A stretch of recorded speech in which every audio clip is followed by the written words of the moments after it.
Bonjour à tous. J'aimerais que l'on puisse partager quelques instants sur la façon dont les uns et les autres nous prenons nos décisions. Parfois, avant de décider, avant de s'engager, eh bien, nous nous posons, nous réfléchissons, nous prions, nous jeûnons, nous cherchons le conseil de Dieu dans la Bible, auprès de frères et de sœurs, et tout ça, c'est très bien. Mais il y a d'autres situations, et surtout parfois lorsque nous sommes face à des situations qui vont remuer des sentiments, des émotions et peut-être même des situations déjà vécues et qui sont parfois qui nous blessent parfois. Dans ces situations-là, alors nous pouvons agir et réagir selon notre cœur, selon nos sentiments, par nos émotions, ce que l'on va appeler même parfois par instinct. Et justement, la Bible nous parle de cela. La Bible nous parle finalement, et nous pose cette question, qui dirige ta vie? Comment diriges-tu ta vie? Voici ce que l'apôtre Paul écrit à l'église de Galates, dans Galates chapitre 5, à partir du verset 16, il dit « Je vous dis donc ceci, laissez le Saint-Esprit diriger votre vie, et vous n'obéirez pas aux désirs qui animent l'homme livré à lui-même, car ces désirs sont diamétralement opposés à ceux de l'esprit. Et l'esprit a des désirs qui sont opposés à ceux de l'homme livré à lui-même. Les deux sont opposés l'un à l'autre. C'est pourquoi vous ne pouvez pas être votre propre maître. Verset 18. Mais si vous êtes par l'esprit, si vous êtes conduit par l'esprit, vous n'êtes plus sous le régime de la loi. Tout le monde voit bien ce qui procède de l'homme livré à lui-même. L'immoralité, les pratiques dégradantes, la débauche, l'adoration des idoles, la magie, les haines, les querelles, la jalousie, les accès de colère, les rivalités, les dissensions, les divisions, l'ivrognerie, l'envie, les orgies et toutes les autres choses de ce genre.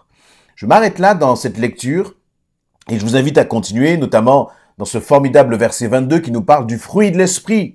Le fruit de l'esprit, c'est l'amour, la joie, la paix, la patience, l'amabilité, la bonté, la fidélité, la douceur, la maîtrise de soi. La loi ne condamne pas, certes, de telles choses. Voilà, je vous avais invité à lire le verset 22, 23, et finalement je l'ai lu et c'est très bien comme cela. Les premiers versets que j'ai lus commencent par cette notion et cet avertissement, cette recommandation où il nous est dit « Laisse le Saint-Esprit diriger ta vie et tu n'obéiras pas aux désirs qui animent l'homme livré à lui-même. Laisse le Saint-Esprit diriger ta vie. » Je dirais même « Laissons le Saint-Esprit diriger notre vie. » Quand c'est difficile, quand vous avez envie de sortir de vos gonds, parce que l'on vous a mal parlé, vous n'avez pas été respecté, peut-être même c'est dans une situation qui vous a renvoyé à des blessures intérieures, on a envie à ce moment-là de sortir les griffes parfois, ou peut-être même de se recroqueviller, de se faire tout petit, comme revenir à l'état d'enfance, parce que dans la situation, la parole qu'on vient d'entendre, ça nous a rappelé des choses du passé qui sont difficiles à vivre. Mais le Seigneur nous dit là, laisse le Saint-Esprit diriger ta vie. Laisse le Saint-Esprit t'aider à réagir. Laisse le Saint-Esprit t'aider à répondre, à apporter les bonnes réponses. Trop souvent, nous écoutons notre chair, nous écoutons notre instinct. Et on se vante même dans ce monde d'agir par l'instinct. Voyez, celui qui agit par l'instinct, il ne réfléchit pas et puis il agit comme cela en fonction de ce qu'il ressent. Oui, ça c'est très bien. Quand on est loin de Dieu et qu'on ne connaît pas Dieu. C'est très bien lorsqu'on n'a pas l'Esprit de Dieu en nous. Mais lorsqu'on a l'Esprit de Dieu en nous, il ne s'agit pas simplement que l'Esprit, le Saint-Esprit, soit comme une option. Il ne s'agit pas que le Saint-Esprit soit à la seconde position. Non, être conduit par le Saint-Esprit, c'est le Saint-Esprit qui est en premier. Et lorsque le Saint-Esprit me dit, va à droite, je dois aller à droite. Va à gauche, je dois aller à gauche. Lorsque le Saint-Esprit me demande de m'humilier, me demande de demander pardon, me demande de bénir l'autre, me demande peut-être de dire non à l'autre ou de dire oui à l'autre, que dois-je faire? Eh bien, simplement faire ce que le Saint-Esprit me demande de faire. Et j'ouvre une parenthèse là. Je viens de dire, lorsque le Saint-Esprit me dit de dire non, je dois dire non. Parfois, c'est difficile de dire non à l'autre. C'est difficile de refuser. Et puis on a aussi des personnalités ou des situations où on a du mal à dire non. Parce que on ne veut pas passer pour quelqu'un de méchant, on ne veut pas passer pour quelqu'un d'égoïste ou je ne sais quoi d'autre encore. Et donc, pour ne pas paraître aux yeux de l'autre, on va dire oui. Même si au fond de notre cœur, on n'avait pas envie de dire oui. Même si au fond de notre cœur, même le Saint-Esprit nous disait non, dis non. Et nous, eh bien, on ne veut pas, on n'ose pas. Et parfois, ça peut être dans toutes sortes de situations, au travail, dans la famille, à l'église. On n'ose pas dire non. Parce qu'on se dit, si je dis non, qu'est-ce que vont penser les autres? Qu'est-ce que vont dire les autres? Et finalement, notre vie se retrouve dirigée non pas par le Saint-Esprit, mais elle se retrouve dirigée par le regard des autres. Or, Christ nous a affranchis. C'est pour la liberté qu'il nous a affranchis. Et il nous demande justement de prendre position. Qui dirige ta vie? Qui dirige ma vie? Et à moi qui vous parle, bien sûr, je suis concerné, le premier concerné. Oser dire non, ce n'est pas toujours évident. Mais une fois qu'on a dit non, et un non ferme, clair, sans ambiguïté, et que ce non est en accord avec le Saint-Esprit, alors on se sent en paix. Par contre, lorsque l'on dit oui, alors qu'il fallait dire non, oui à cause du regard des autres, oui à cause de nos propres désirs, eh bien, il nous dit, on va obéir au désir de l'homme livré à lui-même. L'homme livré à lui-même, c'est celui qui finalement n'a pas le Saint-Esprit en lui. Et donc, il agit par sa propre chair, par ses envies, par ses désirs. Nous sommes quand même dans une société qui va prôner le plaisir, qui va prôner, le plaisir, qui va prôner, l'épanouissement. Donc, fais en fonction de ce que tu as envie, épanouis-toi, réalise la meilleure partie de toi-même ou je ne sais quoi d'autre comme expression du genre, qui finalement vont nous amener à nous écouter, et faire en fonction de ce que nous avons envie. Mais ça, c'est vivre de façon contraire au Saint-Esprit. Parce que si tu vis conduit par l'Esprit, c'est que tu vis en soumission au Saint-Esprit. Et être soumis, c'est contre notre nature pécheresse. C'est contre notre nature humaine et charnelle. Voyez? Et alors que le Seigneur nous dit, écoute. Et c'est intéressant parce que lorsqu'on regarde ce verset 17, lorsque je l'ai lu, je ne sais pas si cela vous a interpellé, mais le verset 17 dit ceci, « Car ces désirs sont diamétralement opposés à ceux de l'Esprit. » C'est clair, net, précis. Les désirs du Saint-Esprit sont diamétralement opposés, les désirs de l'homme livré à lui-même, les désirs charnels sont diamétralement opposés à ceux de l'Esprit. C'est clair. Mais pourtant, l'apôtre Paul ne s'arrête pas là. Il continue en disant, « Et l'Esprit a des désirs qui sont opposés à ceux de l'homme livré à lui-même. » Mais c'est logique. Si les désirs de l'homme sont diamétralement opposés à l'esprit, cela signifie, j'en déduis donc, par voie de conséquence, que l'esprit a des désirs opposés à ceux de l'homme livré à lui-même. Et donc, on se dit, mais pourquoi cette répétition, finalement? Eh bien, je crois que c'est pour insister. C'est que pour nous puissions bien comprendre que agir par nous-mêmes, agir par notre propre chair, c'est agir finalement en rébellion à Dieu.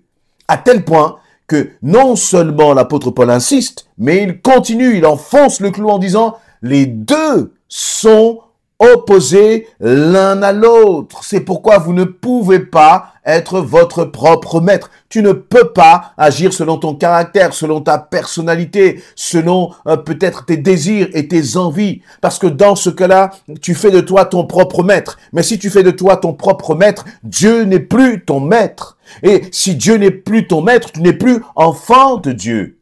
Et vous voyez donc toutes les réactions que nous avons au quotidien, eh bien, finalement, définissent notre identité en Christ. Il ne suffit pas de dire « j'appartiens à Christ, je suis un enfant de Dieu ». Non, c'est ton obéissance, ta soumission, ta conduite. Agis-tu par l'Esprit? Agis-tu en conformité au Saint-Esprit? Parce que si tu ne le fais pas, attention mon ami, attention mon frère, ma sœur, parce que là, dans le verset 19, il nous est dit « tout le monde voit bien ce qui procède de l'homme livré à lui-même ».